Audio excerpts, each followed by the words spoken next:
Sanibonani, Dumelani, Absheni, Molwendo Zakhuti, igama lami Ndungubulelani Mabhokela from Zukali Media Production Company.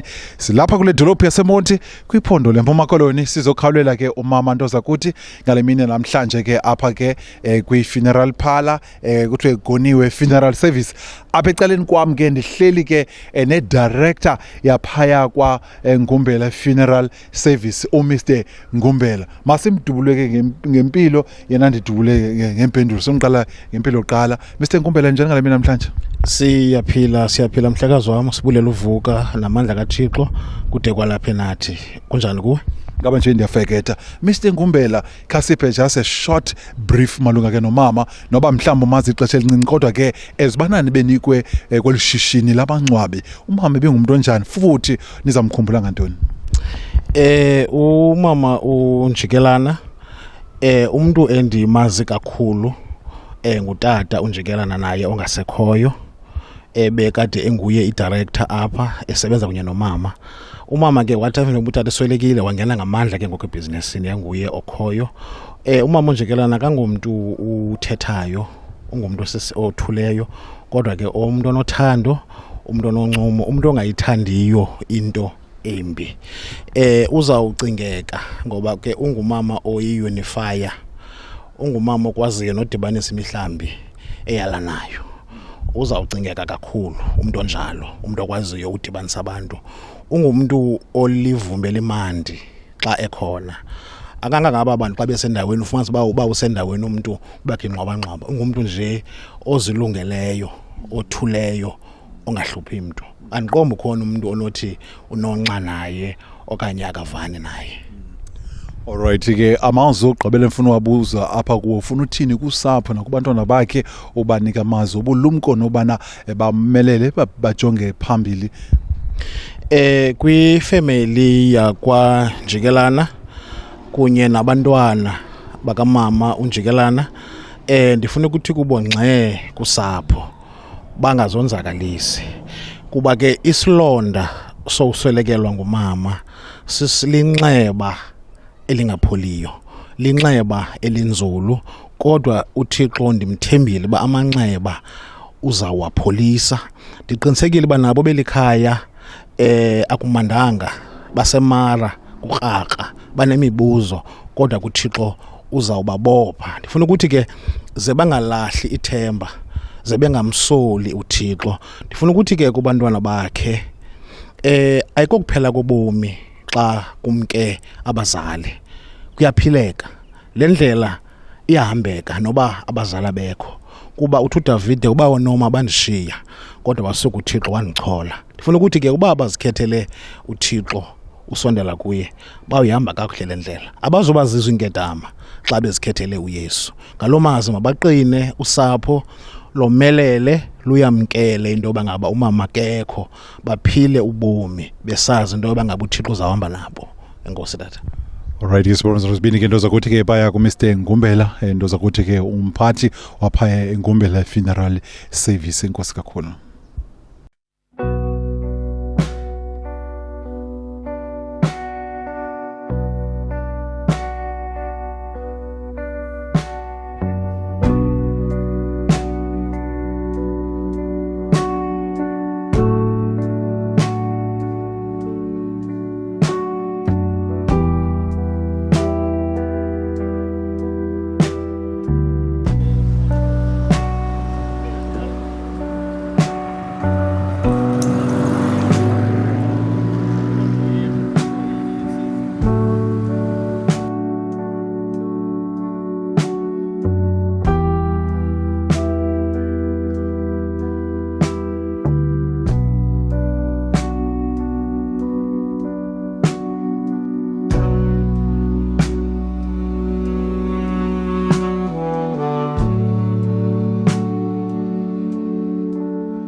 Alright, imbukele ekhaya njengobona ke umama ke uyafika ke apha ke emzini wakhe apha behlala khona ke nozakuthi ngale mina namhlanje isihlobo zilapha abefundisi abancwabi balapha ngale mina namhlanje ukuze unikeza ke imbeko yokugqibela kamama. Umsebenzi wakhe uzabe ke ungomso phaya ke elalini, kodwa ke ngoku uzakhakha abone ke lusapho amkelwe nezihlobo nje bebenchilo.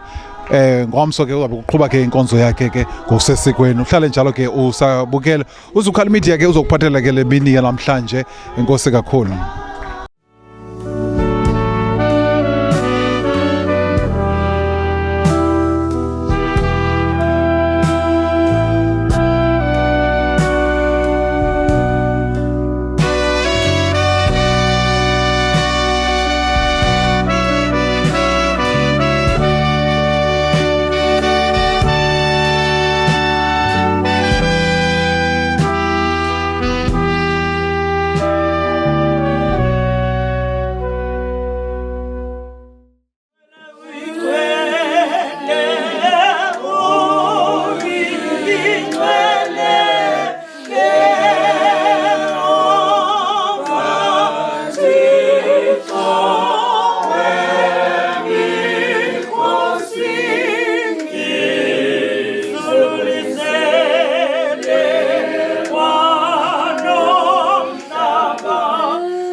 Mandithathe lithuba ndizibulisele kwi leadership yakwaPhasa, isikhokhelo, i-associations ezikhoyo, otata abakhulu abakhoyo, ifamily yalapha ekhaya, kwaba womkhulu Njikelana macala omabini, abamelwane, abahlali. Mandithi torhwana wonke umuntu olivayo ilizwi lam, molweni basali.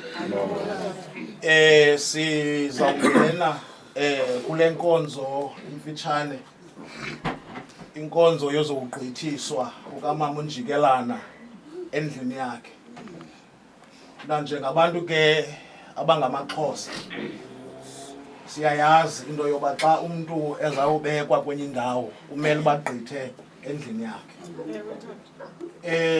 Yenye yenkonzo le awathi xa amaSirayeli ezawuphuma eJiphuta kwakho umyolelo owenziwa nguYosefu, wathi nathi xa niphuma kweli lizwe nibheka eKanana, amathambo am seningawashiyi ngoba lilizwe lokuphambukela. Sikwinkonzo ke enjalo, inkonzo yozowugqithisa umama. Kodwa xa sizawungena kule nkonzo family yasekhaya, I know into yoba isilonda ngoku siyathunukeka. Ni right ulila. There's nothing wrong ekulileni Mama Luphusi. Kuba noYesu naye himself walila kwintlungu eyayifana nale. Kodwa ukhona umosuli wenyembezi. Sizawungena ngeculo kule nkonzo. Enculo noba ngunumber 14 uThixo kunangqaleko, iculo lizakwaziwa umuntu wonke. Elizawuthi ke ngoku xa litshona uzawuba kutata ozasithandazela. Emveni koko ndizawunikela kwikhaya. Before anything, ndizawunikela kwikhaya emveni kwento kwenziwe umthandazo. Uba ikhaya linemicimbi yekhaya elizawuyenza, liyenze imicimbi yekhaya. Ze emveni koko sifumane ilizwe elifutshane, sithandaze, siphinde umama sithini siphume naye. Izawuba inkqubo yethu esizawuhamba ngayo. Ukhona umhlabeli kasinceda sihlabelele iculo ekuzawukwazi uba kungene wonke umuntu. Uthini umhlabeli?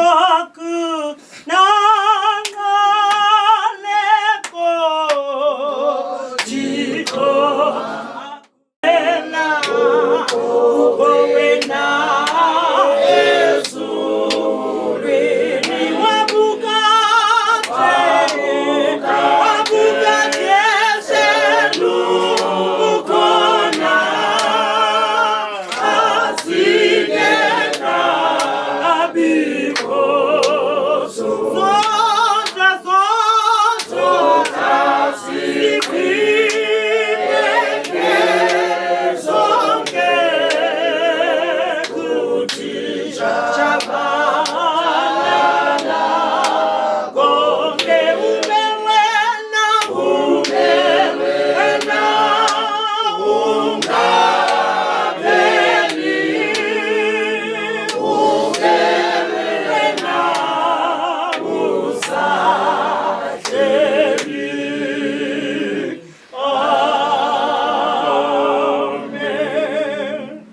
sithandazini egameni loyise elonyane lomoya ingcwele Thixo namandla amakhulu ngizile imfihlakalo emva kwemini nje Nkosi simema wena Nkosi njengoThixo moya ingcwele xa singena Nkosi kwelikhaya nalomzimba kaMagatyeni moya ingcwele siyakumema Nkosi ngena nokungena kwethu kwelikhaya Thixo namandla amakhulu simema wena Nkosi nansi ifamily yalapha ekhaya ifamily yakwanjikelana ifamily yakwaGatyeni moya ingcwele onoZulu bakhona moya ingcwele sithandaza wena ke Nkosi njengoThixo xa Nkosi kuzawuqala lenkonzo moya ingcwele siyakumema sithi ngena moya ingcwele phakathi kwabo baphamandla Nkosi kumkani ongcwele zithi noba evulwa kumkani ongcwele ubonakala Nkosi njengoThixo nini into zonke kwezilakho sibeka wena ke moya ingcwele asinalo moya ingcwele elinye ithemba esingabeka lona phakathi kwelikhaya ngaphandle kwakho kumkani sikelela ke Nkosi lenkonzo kumkani izaqhutshwa apha moya ingcwele ubaphamandla Nkosi bomelele Thixo namandla amakhulu ngoba Nkosi njengokuba wawutshilo Nkosi kumkani ongcwele njengoSamuel xa kumkani wayesivilizwi kumkani ememezwa nguwe kumkani kodwa kwabonakala babakhona abantu kodwa abalivanga bona lelizwi moya ingcwele Thixo namandla amakhulu yenza ke Nkosi uMagatyeni nanku ngokumoya ingcwele kule ndlu yakhe engena Thixo namandla amakhulu kwaye ungena ukugqibela kumkani engesakuphinde angene moya ingcwele eyilenyama uba uyangena ngokomoya Thixo namandla amakhulu sikelela ke Nkosi womeleze le family uyiphamandla zekuthi noba kuqhutywa lo msebenzi kubonakala Nkosi bathembele kuwe Thixo namandla amakhulu basikelele ke moya ingcwele zithi zonke izinto ezenzekayo nezithethekayo ubonakale wena Nkosi njengoThixo umeselele lakho igama ungavumi moya ingcwele uSathana athathe indawo phakathi kwelikhaya sikelela ke Nkosi lo mthandazo ngoku nangona phakathi amen Owethu sezulwini maliphathwe igama lakho ukumkani bakho makufike intando yakho mayenziwe emhlabeni njengokuba isenziwa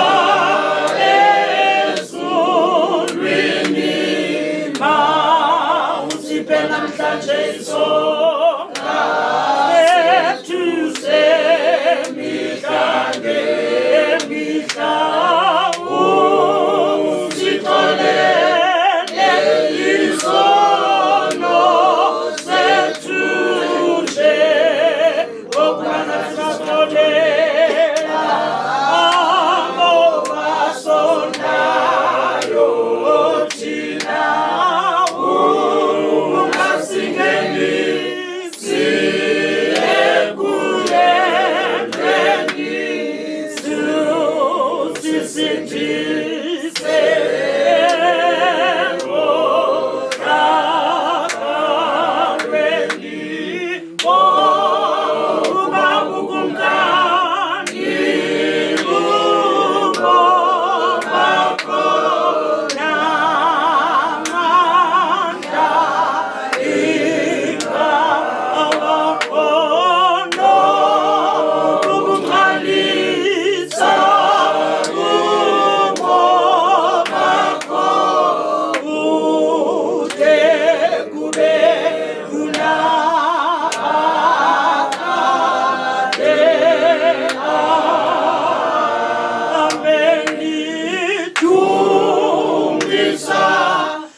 isithuba ke sizawunikela kwikhaya uba ke ikhaya linayingoma yoziphakamisa asikwazi uhamba phambili kuqala ikhaya phambili ze silandele ke thina ngasemva zawucela ikhaya noba yivesi babana ingoma yoziphakamisa then ke bathabathe ndawo Asikulele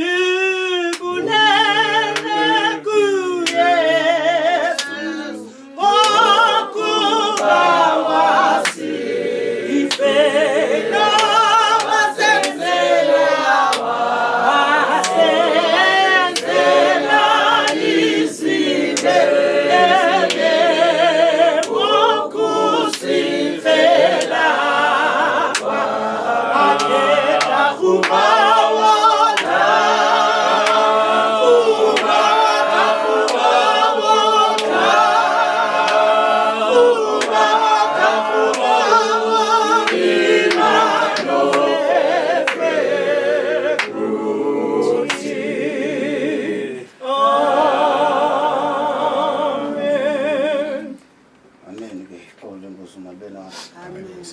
kuwundile lo umeblenda uthetha ngalento udade wethu ulele blenda uzameka ntombi kaMasu le ntombi kaNgcwabane zameka Magatyeni kuwomile luthetha nawe le ndawo uzogqithiswa emzini wakho ntombendala uyahamba ke ngomso ubheka eqonce ecani komyeni wakho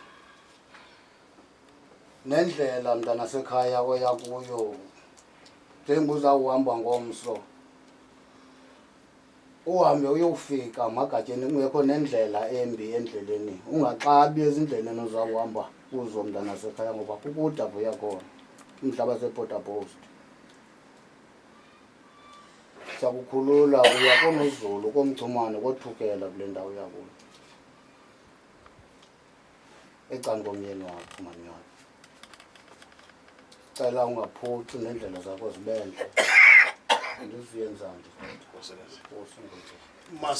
masibulele ke kwitata wekhaya asinwasanga torhwana into yoba sitye ixesha lefamily kuba we understand into yoba kusaphethwe umsebenzi kubhizi ngamalungiselelo angomso lena ke inkonzo ayina procedure ikhokhelwa ngumoya khokhelwa ngumoya lena inkonzo simamela umoya kaThixo into yoba uthini yes kodwa kwesi sithuba ikuso kukho into esithi singabangcwabe siye siyikhuthaze ekuthiwa iviewing ukubonwa komzimba siye sithi ke ngasike ifamily zibe ecaleni phambi kobingcwabe iyombona umntu wayo ngenxa yophawula into yoba bawumarhibela abashumayeli nabefundisi bayigxagxanisa inkonzo athi umuntu esabona umama wakhe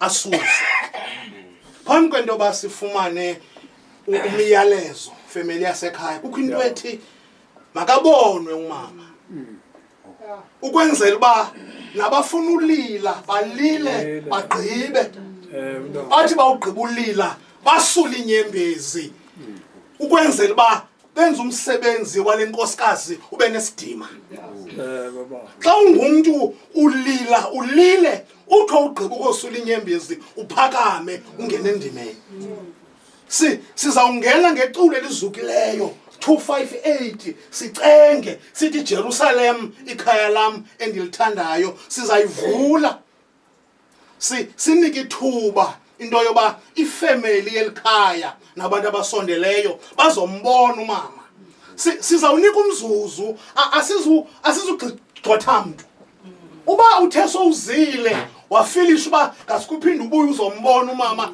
lithuba lenu this is your moment yendoba nenza iclosure ukwenzela uba xa ngomso kuphethwe umsebenzi amehlo enu nibe nizosulile inyembezi uthini umhlabeni Jerusalem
Kwesisithuba ke family yasekhaya naye wonke umuntu okhoyo kulomnquba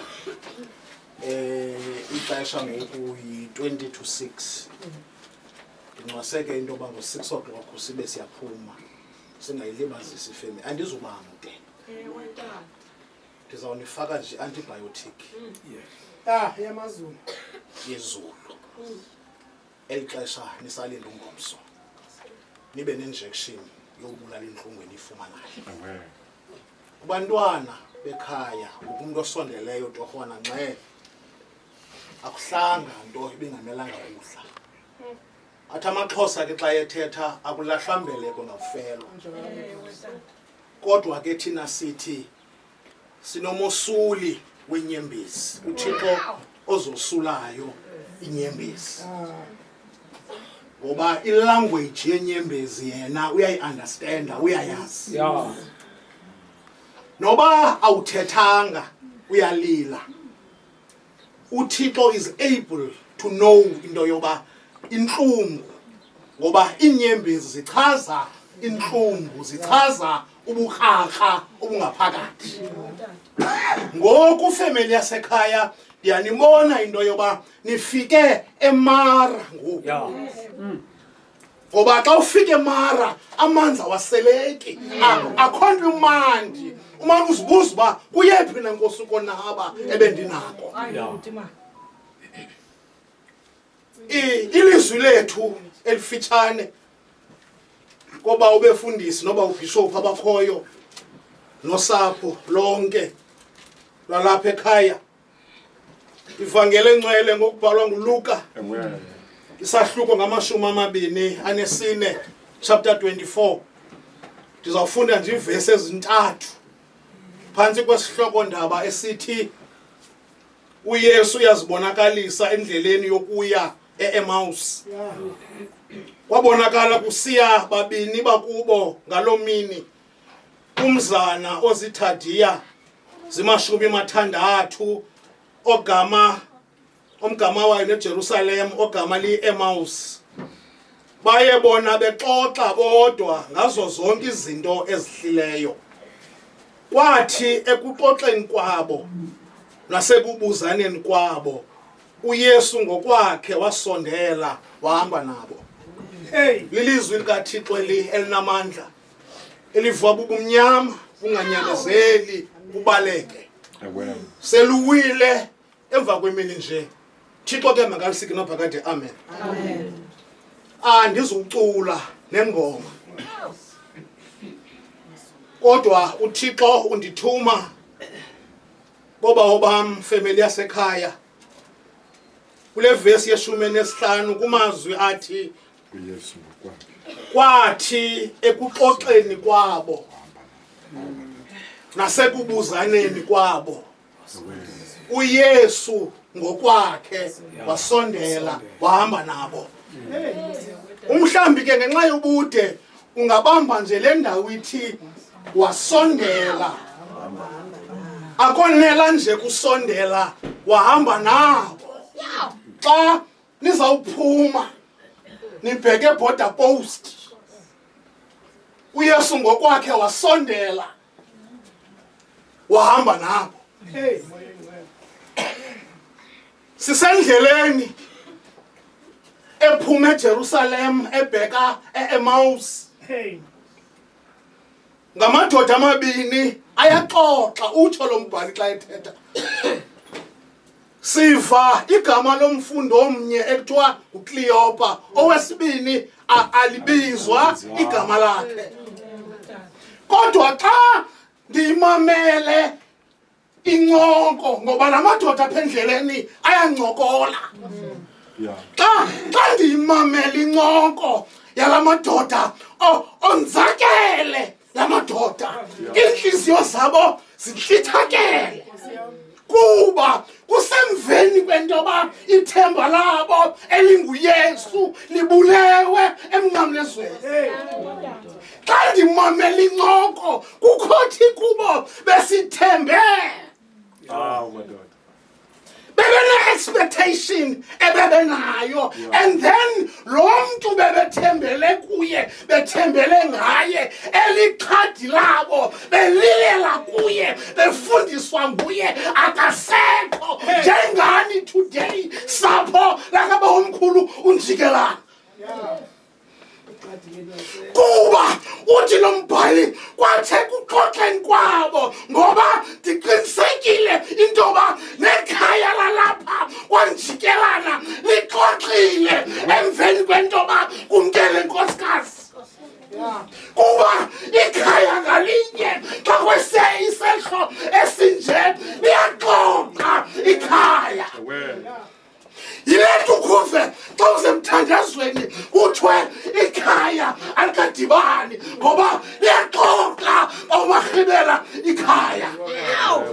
Kodwa xa lixoxa ikhaya kwathi kanti uYesu engabizwanga, enga-invayithwanga, ebona ukutyumka kwezinhliziyo, wasuka wasondela wahamba nabo.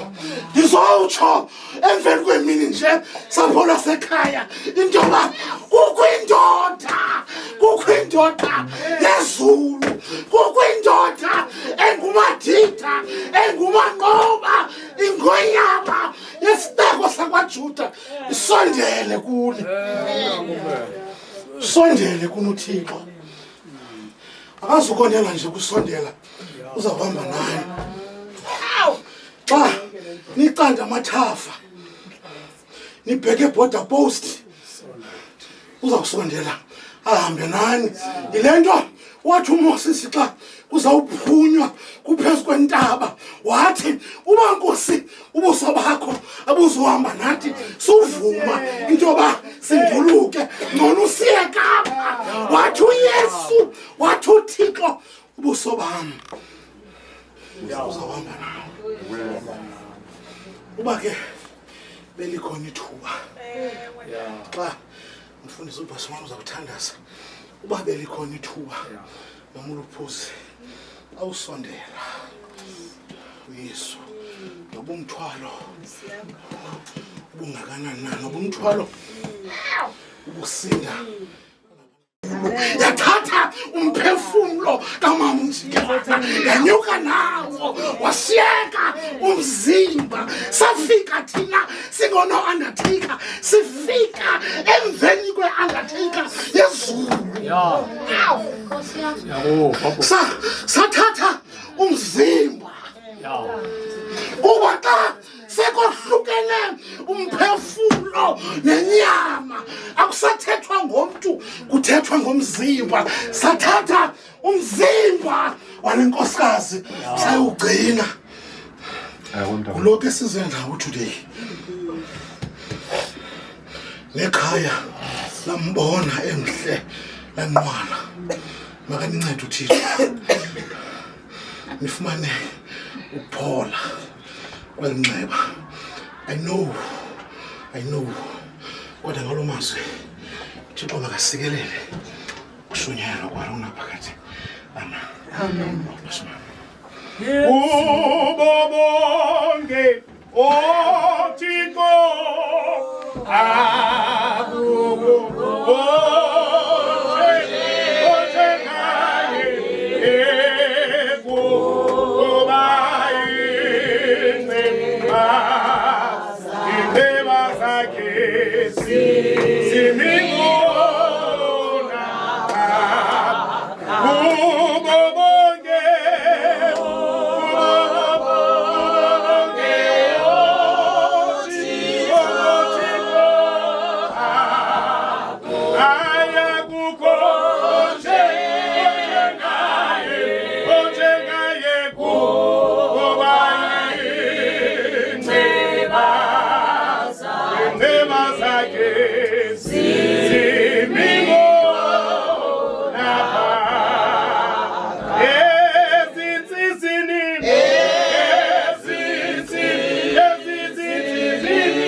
Thixo akakho uThixo njengawe kuba ezakho inqeba zimi ngonaphakade. Wena wawukhona unguThixo kokhokho bethu, wazibonakalisa unguThixo koba omkhulu bethu, nakootata bethu uzibonakalisile wena unguThixo phakathi kwabo. Futhi nakaloku nje wena usenguThixo phakathi kwethu. Wena ungumanganga kakho kodwa ekhona. Wena unguThixo ongena ukohlukaniswa kunye nabantwana bakho ngenxeni yentonye Thixo wethu, nge-investment oyifakileyo phakathi kwethu Thixo wethu. Wathi imesi elungileyo xa ucinga wadala izinto zonke ezikhoyo emhlabeni ngokuthetha ngezwi lakho Thixo wethu. Kodwa xa kufikela ixesha mesi yongcwele lokudala umntu Thixo wethu, wabiza Thixo wethu inhlangano, kwahlalwa Thixo wethu ikhabhinethi yamazulu, kwathethwa Thixo wethu kwavela izwi elithi masakho umntu ngokufana nathi.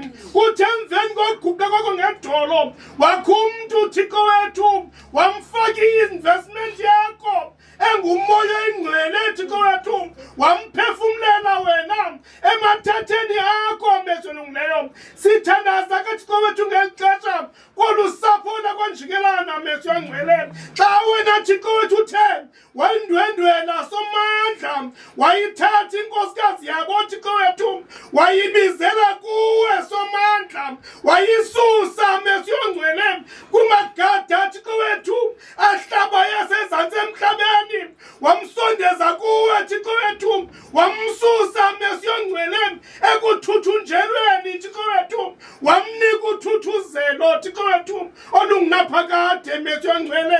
Ngalo xesha mangangakade kodwa khona siguqa amadolo omphefumlo phambi kobuso bakho, silapha Thixo wethu uzokuthuthuzela abantwana belikhaya Thixo wethu. Silapha Somandla singabangcwabi Thixo wethu, silapha Thixo wethu uzoncothula Thixo wethu inhlungu Thixo wethu ekhoyo ngaphakathi kwabo. Silapha Thixo wethu uzofaka ibhetadini yamazulu Thixo wethu kwelo nxeba Somandla. Kodwa Thixo wethu sisazi ntonye okuba Thixo wethu uba wena ubungavumanga Thixo wethu ngengemkanga unkosikazi welikhaya. Silapha kule meko ngenxeni yokuvuma nokuthanda kwakho ke Thixo wethu. Ngena ke Thixo wethu ezinhliziyweni zabantwana bethu ongcwele. Ngena Thixo wethu ezinhliziyweni Thixo wethu zale family at large mesi olungileyo, khona ukuze Thixo wethu bazi ntonye okubibi nguwe othabathileyo. Koko Thixo wethu sekwanguwe Thixo wethu nonikile ibinguwe onikileyo, isekwanguwe nothabathileyo Thixo wethu. Endaweni babakusole mesi yongcwele adumise igama lakho ngakumbi nangakumbi, nakumntu akanjikelayo Thixo wethu.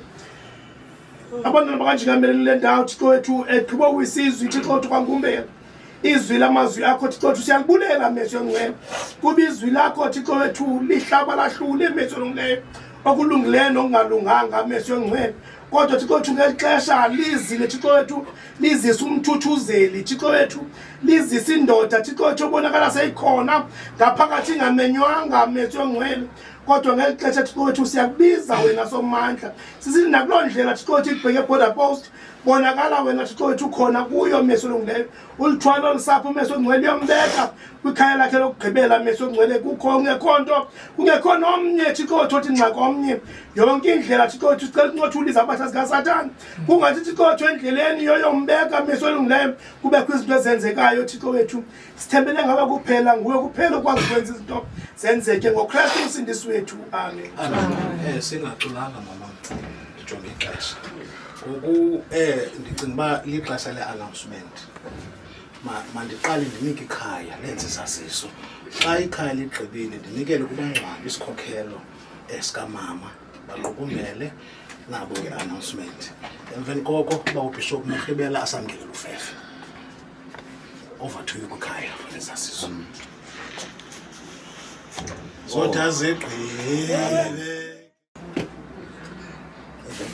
Mandibulise kodada buyise komama libuyise ikhaya ngegama lenkosi amen.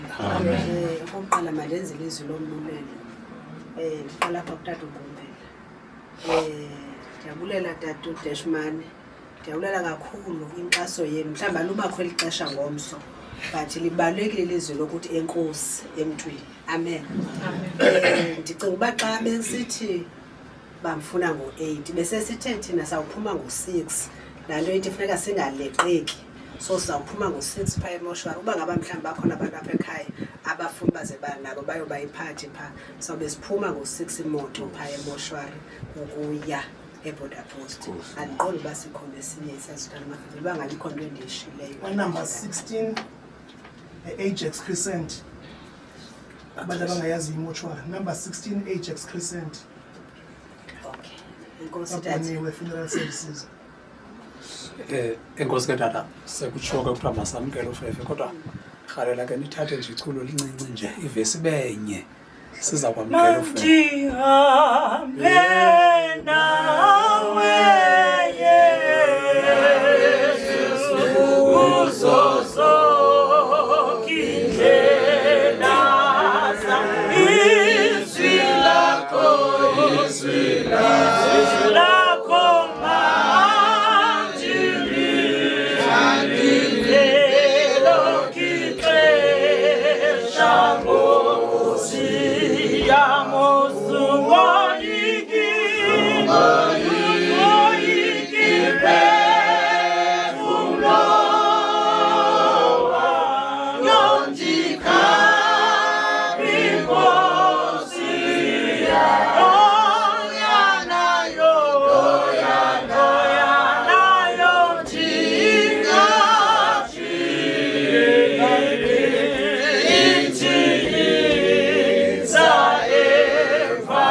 Masikubeni inhloko ke kulona kusigcina singabi nachaphaza la sono makubekho kuye uzuko nembelo kwana njalo kubabalele inkosi yethu Kristu thando kaThixo isebe udlela bongcwele maphumule phezu kwethu sonke ngoku nangona phakade amen. Amen. Amen.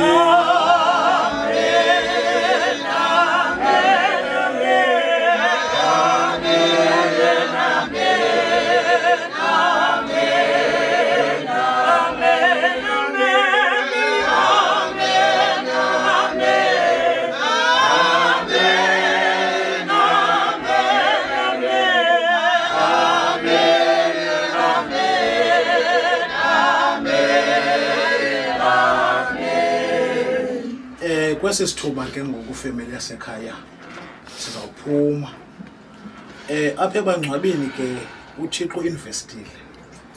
Kukho bishops, kukho abefundisi, kukho abashumayeli, kukho abavangeli. Asingobangcwabi abangabahedeni. Kuba lo msebenzi umngcwaba umsebenzi kaThixo. Mbi umngcwali ongenalizwi likaThixo. Kuba lento sikuyo yongcwaba ayonto yemali. It's not about money. Into yoba ngumngcwabi lubizo. Sizawuphuma naye umama. Sizamkhokhela. Samkhokhela khongoma izawuphinda ivunywe ngoku. Uzawuphuma otata befundisi bakhokhele umama esiyaphi emotweni. Hallelujah. Family yawuma nje ngenyawo. Ze siphume naye umama bheke ehesini sicela apha phandle kuvulwe nje indlela kakuhle sikwazi into yoba sithini siphume.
Right, siyabulisa nto zakuthi kalimini namhlanje uthina Bulelani Mabhokela from Zukhali Media Production Company.